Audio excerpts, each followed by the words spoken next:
La Kubala Elizwe Siona. is here. Blessed be the King of the North. Blessed be the Holy One of David. I used to laugh when I hear some crazy black folks make delusional statements like we was kings and shit, okay? We was queens. We created everything. We invented everything, and so on and so forth. I used to dismiss these claims as merely ridiculous and absurd. But after witnessing the complete crazy debacle I just witnessed last night, I am beginning to seriously fear for these people's mental well-being. Some of us have completely lost it. Some of us have gone totally bonkers, okay? Guys, we live in a time where fantasy trumps facts, feelings override reality, and fringe behavior is rewarded with sympathy, not scrutiny, okay? The latest example of this is the bizarre and frankly comical saga unfolding in Scotland, where a group of black individuals, led by a self-acclaimed African king and queen, have set up tents in public woodland and declared it their sovereign tribal kingdom. And if you think that sounds like satire, wait until you hear the rest of the story. I welcome you to the wild, mystical kingdom of Kubala, where a group of black people who, instead of cosplaying at Comic Con like the rest of the normal human beings would do, decided to claim to be a lost African Hebrew tribe in Scotland. Scotland, not Uganda, not Ghana, not even Harlem, but Jedburgh, a quiet little Scottish town probably known for sheep, whiskey, and now spiritual squatters.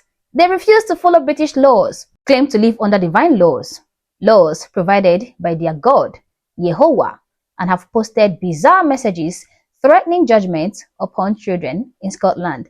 Now, enough of my long talk, okay? Let us introduce the characters in this cinematic universe. This is King Atehene. He is actually a man by the name of Kofi Ofe, okay? He is a former opera singer turned monarch of the Scottish Forest. This is Queen Nandi. Her real name is Jean Gasho, okay?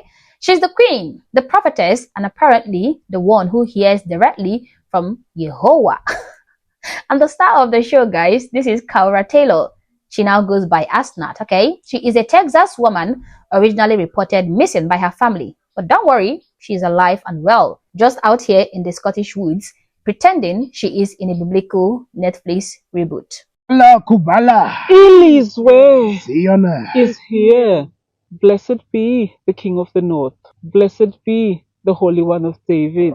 A group claiming to be an African tribe with its own king and queen have set up in a wood in the Borders with a vow to expand over Scotland. The Kingdom of Kubala claims they have settled here to reclaim land stolen from their ancestors in the Highland 400 years ago.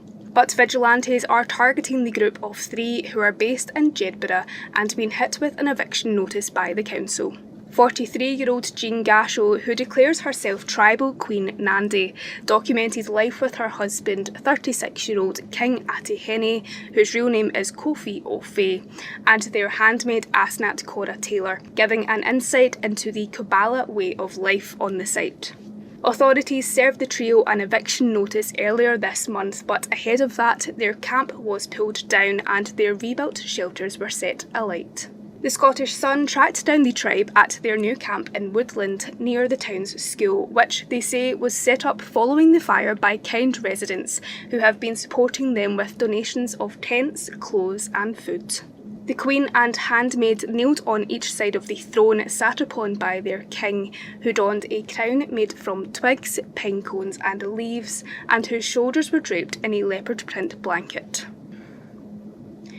Their presence has been supported by some locals but has angered others. One resident said, "They do seem very nice, I have to say, but there's a sense of uneasiness. We don't know much about their culture, so there's an element of feeling uneasy, but I think they do play on that." It's believed the king and queen have been together for around 15 years and lived in houses before setting off on their pilgrimage to Scotland to live like their ancestors. And local councillor Scott Hamilton has said, "We need to be clear that we can't just start living in the woods in a community. We have rules, we have laws, and they need to be obeyed and followed." Kingdom of Kubala is an ancient kingdom which existed in Great Britain 400 years ago. This kingdom is a kingdom for the Jacobites, the Highlanders of Scotland, and the true Moors of Kubala. 400 years ago, my ancestors were deported from this land. The rest of them were killed and destroyed in the land they used to own. Some of them went to Guyana, some of them went to Haiti, some of them went to Jamaica, some of them went to Ghana. But the prophecy said, after 400 years, there shall come the rise of Kubala, and the Messiah and the King of Kubala shall come back to reclaim his inheritance. That is the story which was told in the Lion King. For I am the King of Kubala, and I have come to reclaim my pride. Kubala, Kubala. Ilizwe. So they live off grid in tents, bathe in rivers, and chant scriptures, and claim they are the descendants of King David, here to reclaim the highlands that were apparently stolen during the reign of Queen Elizabeth I. I mean, who amongst us hasn't woken up one day and thought, maybe my ancestors ruled Scotland 400 years ago. Time to pitch a tent in the name of divine restitution. Actually, I haven't, guys. Have you? Tell me in the comment section. However, the wildest part of this bizarre story is the fact that this crazy group of black individuals who is trying to culturally appropriate Scottish history and claim that they are what they are not is being shielded and even supported by the usual suspects, the progressive media, identity-based activists, and globalist bureaucrats who see lawlessness as liberalism. So this, ladies and gentlemen, is how blacks built the world. A bunch of facts and figures they completely pulled out of their asses. Yes, I have to say it. We make things up as we go. And because we are African, we expect the entire society to believe whatever story we give them. My brothers and sisters, that is how exactly blacks built and invented everything, ranging from skyscrapers to space travel, to aircraft, to traffic lights, to science and technology, everything. This is how we invented it, by saying we invented it. And according to Joy Reid and co, we made all these things, okay? And the white man just simply stole our inventions. They can't fix the history they did. Their ancestors made this country into a slave hell. But they can clean it up now because they got the Smithsonian. They can get rid of all the slavery stuff. They got PragerU. They can lie about the history to the children. They can't originally invent anything more than they ever were able to invent good music. We black folk gave y'all country music, hip hop, R&B, jazz, rock and roll. They couldn't even invent that, but they have to call a white man the king. We were the first Moors, the first Egyptians, the first Chinese, the first Mayans, the first Aztecs, okay? The first Japanese, the first Korean, the first Native Americans. But I never knew that we were also the first Scottish people, the first Scots. But now I do. And in case you don't know, Socrates was black, Albert Einstein was black, Beethoven was black, Shakespeare was black, Abraham Lincoln was black, William Wilberforce, black, okay? All the historical figures who impacted human civilization were all black. It was the white people who later whitewashed these individuals and portrayed them as white. And just so you know, a child was involved in this whole mess. On a serious note, okay? Let's talk about that. And thankfully, the child has been taken into protective custody by social service workers in Scotland.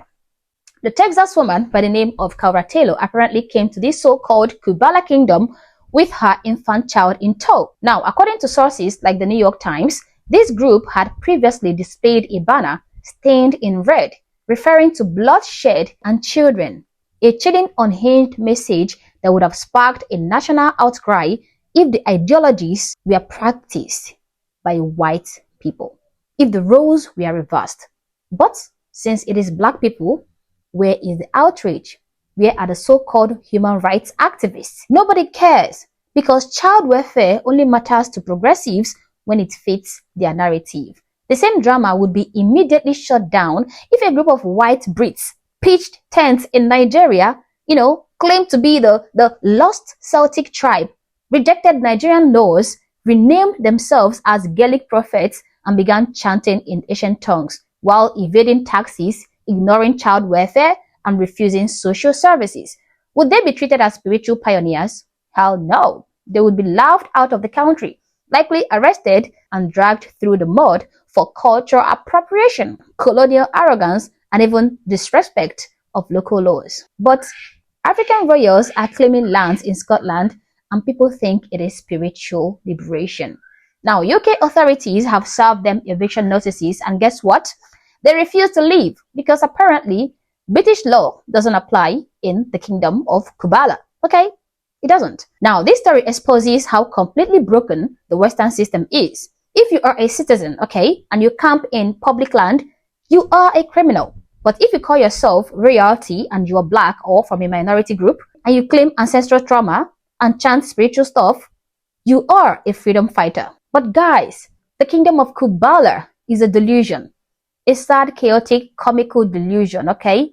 But the reaction to it, the passivity, okay, the sympathy, the silence from elected officials is even more dangerous. The so-called Kingdom of Kubala is not a religious revival or a real issue of historical origins. It is the result of a culture that tells people that their emotions are facts, their identity is sacred, and their personal truth is beyond criticism. This is not just unbelievable, it is also very dangerous. But as always, guys, these are my thoughts, these are my opinions. Please feel free to share yours in the comment section below, but do so respectfully. Also, if you're not yet subscribed to the channel, honestly, I don't know what you're waiting for. Subscribe to the channel. Like and share this video to keep people informed, and consider joining my membership or supporting the channel in any way that you can. Thank you for watching this video, and I hope to catch you on the next one. For now, peace.